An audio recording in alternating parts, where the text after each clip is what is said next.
France 24 et La Première présente.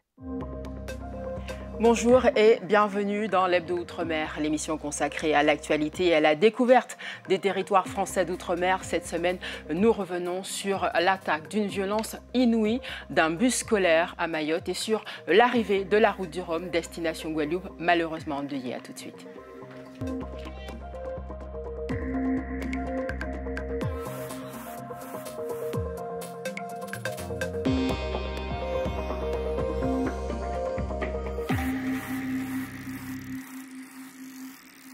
Charles Caudrelier, le skipper de l'Ultime Maxi Edmond de Rothschild, a franchi la ligne d'arrivée de la route du Rhum, destination Guadeloupe 2022, mercredi aux aurores, moins d'une semaine après le départ de Saint-Malo. Une arrivée au terme d'un véritable bras de fer avec François Gabard et Thomas Coville. Les trois premiers skippers de la Transat ont battu le record de 2018. Antoine Defive. La victoire et le sourire pour Charles Caudrelier. Le skipper vient de réaliser un vrai coup de maître pour sa première grande course en solitaire. Il remporte la route du Rhum en 6 jours, 19h47 minutes et 25 secondes, record de l'épreuve. C'est la victoire de toute une équipe. Cette course, on l'a gagnée ensemble. Et ça se joue sur plein de détails. François a peut-être perdu sa course sur la casse. À un moment, il a eu un problème. Moi, j'ai eu un bateau et je n'ai pas sorti un tournevis de la traversée. François, c'est François Gabard, son premier poursuivant. Les deux skippers ont livré une lutte acharnée pendant près d'une semaine. Mais comme il y a 4 ans, le Charentais doit se contenter de la 2e place. Il a été un peu en tête quasiment tout le temps. Il y a 2-3 moments où j'ai réussi à venir un peu l'embêter, mais je pense qu'il le mérite vraiment amplement. C'est ma 3e route du Rhum. À chaque fois, c'est dingue. Et donc je suis content. Ouais. De l'émotion aussi pour un public venu en nombre. Certains ont même passé une nuit blanche pour ne pas rater les premiers arrivants. Super. À minuit, nous étions à Des, en fait. Et donc on l'a vu un peu de loin. C'est pas ma première route du Rhum, mais pas ma première arrivée. J'y étais il y a 4 ans. Et c'est vraiment super. C'est surtout Coville que j'aimerais voir arriver, c'est mon chouchou. Mon épouse est déçue parce que c'était son chouchou, Thomas Coville. Le Breton arrivera quelques heures plus tard et complète le podium. Une course record puisque les 3 premiers font mieux que le vainqueur de l'édition précédente. Une route du Rhum endeuillée suite au chavirage mortel d'un bateau suiveur à quelques minutes de l'arrivée du grand vainqueur. 11 passagers étaient à bord. 2 membres de la société organisatrice sont décédés. Le prestataire avait en charge le transport de la presse, des officiels et des invités. Une enquête est ouverte pour homicides involontaires et blessures involontaires. À Mayotte, un bus transportant des élèves a été violemment attaqué par une bande armée. Les enfants ont reçu des coups de couteau et de machette. Le chauffeur a également été blessé. Une violence qui n'épargne pas les abords des établissements scolaires. À Mayotte, la délinquance a augmenté de près de 13% en un an. Génial Atoumani. Encore une scène de violence inouïe dans un bus scolaire ce mercredi en pleine journée à Majicavo, l'entrée nord de Mamoudzou.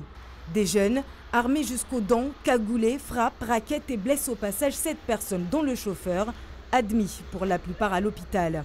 Un peu plus au nord, à Bain-d'Abois, un lycée est fermé dans la matinée par les riverains à cause toujours de faits de délinquance récurrents. Le directeur du lycée nous dit qu'en dehors de l'établissement, il n'est pas responsable de ses enfants.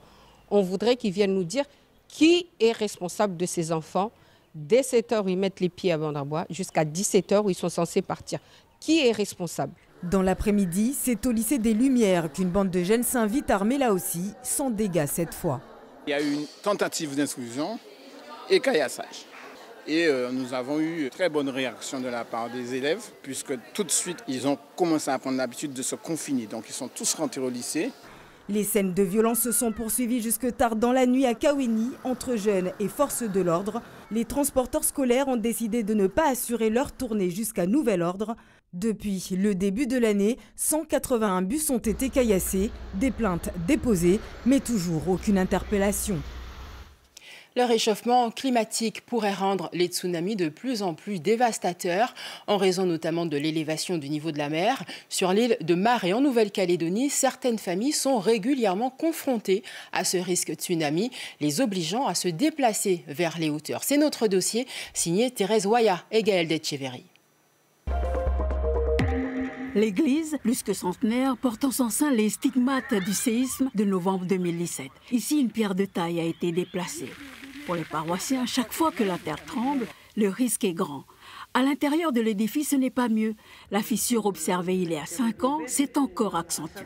Tous les ans, quand il y a des secousses, notre église, elle perd un peu de murs et tout ça. Membre du collectif environnement, Marie-Danielle Wabedjo est vigilante sur le sujet. Fin 2017, elle a vu arriver ici à Pénélo les premiers réfugiés climatiques du district. Face au risque tsunami, ils ont habité pendant quelques semaines la maison commune. Depuis, le collectif a entrepris un travail de sensibilisation auprès des habitants et auprès de la chefferie sur les moyens à mettre en œuvre. Et pour la chefferie, déplacer les familles des 2 tribus du bord de mer est la priorité. C'est bien que les chefferies puissent être informées afin de demander aux propriétaires terriens de mettre à disposition leur foncier pour permettre aux familles de s'implanter sur les hauteurs. Il faut que les gens prennent ça en considération. Il ne faut pas penser qu'il n'y aura jamais de tsunami.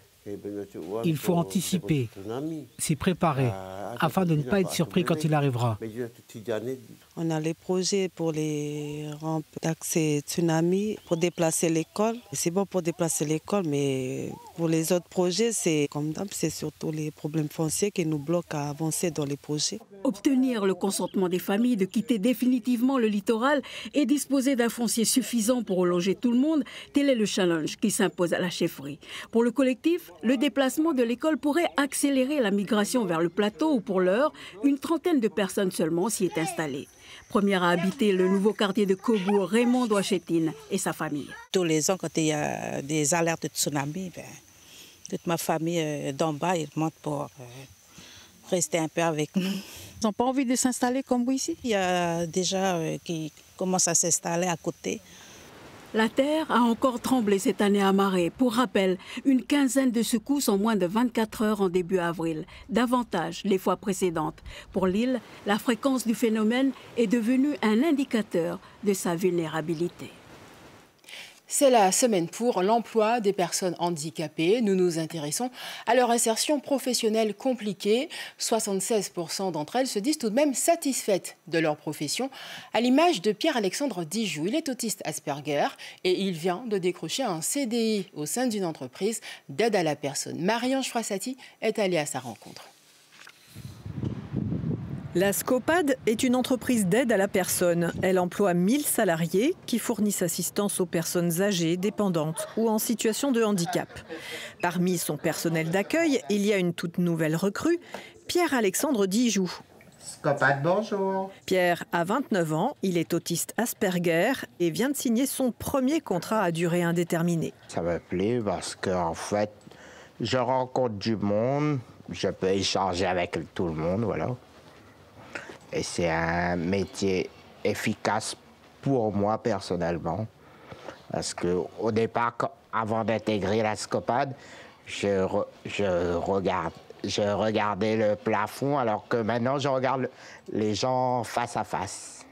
Il devient de plus en plus autonome, surtout au téléphone. Il aime bien discuter avec les gens, il aime bien parler au téléphone. Pierre a suivi une formation en alternance en tant que secrétaire d'accueil dans un centre de formation et ici, à la Scopad, pour l'immersion en entreprise. Tout le personnel qui allait accueillir Pierre ici a été sensibilisé à sa venue et ce qu'on devait faire et comment le faire pour l'intégrer au mieux dans l'entreprise.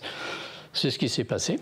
Il a pris son poste, il a composé avec sa formation et le travail en interne. Il a su, au fil de l'eau, prendre sa place. Il a fallu, bien entendu, le chapeauter, des fois lui ramener un petit peu dans les règles de l'art du métier. Grâce à la bienveillance de ses collègues et à ce temps d'immersion qui lui a permis de s'adapter, Pierre a finalement décroché le poste. Un emploi qui lui convient, après bien des difficultés et des refus ailleurs. Quand j'allais chez les entreprises, ils me disaient « Monsieur, on ne vous prend pas parce que vous avez un handicap ». Et maintenant, je suis à l'entreprise pour la vie. C'est une espèce de corail unique, les Porites russes. Ils pondent 2 jours de façon totalement synchronisée à 1 heure et un jour précis. En Polynésie, une poignée de passionnés et de collégiens les étudient pour comprendre l'impact du changement climatique sur leur système de reproduction. Nicolas Suire et Jérôme Lee. Cette eau un peu trouble atteste de la ponte des coraux Porites russes. Depuis 2019, elle est observée 5 jours après la pleine lune, entre 6h45 et 7h30, sur une douzaine d'îles en Polynésie française. Celui qui a collecté ces informations, c'est VTA Liao, biologiste marin. Des informations qui lui semblent importantes à conforter pour mieux connaître et protéger cet être vivant. Mais ce matin, le spectacle n'est pas au rendez-vous. Seules 6 colonies sur les 30 observées ont pondu. Je m'attendais à une pente un peu plus forte. En finale, vu que la température de l'eau est encore vachement fraîche, on est plutôt autour de 26, alors que d'habitude à cette période, on est autour de 27-28. Donc c'est intéressant de voir que ce mois-ci, ça a été une pente, mais plutôt faible. Avec lui ce matin, des éco-délégués. Ces collégiens de 4e et 3e veulent également observer le phénomène. Ils ont reçu une formation depuis 1 an et en sont à leur 2e observation. C'est surtout le réchauffement climatique qui détruit les coraux. D'année en année, ils sont de plus en plus en danger. Et les coraux, c'est une maison pour les poissons. Donc si les coraux sont en danger, les poissons sont aussi en danger. Le corail est un abri et une nurserie pour la flore marine.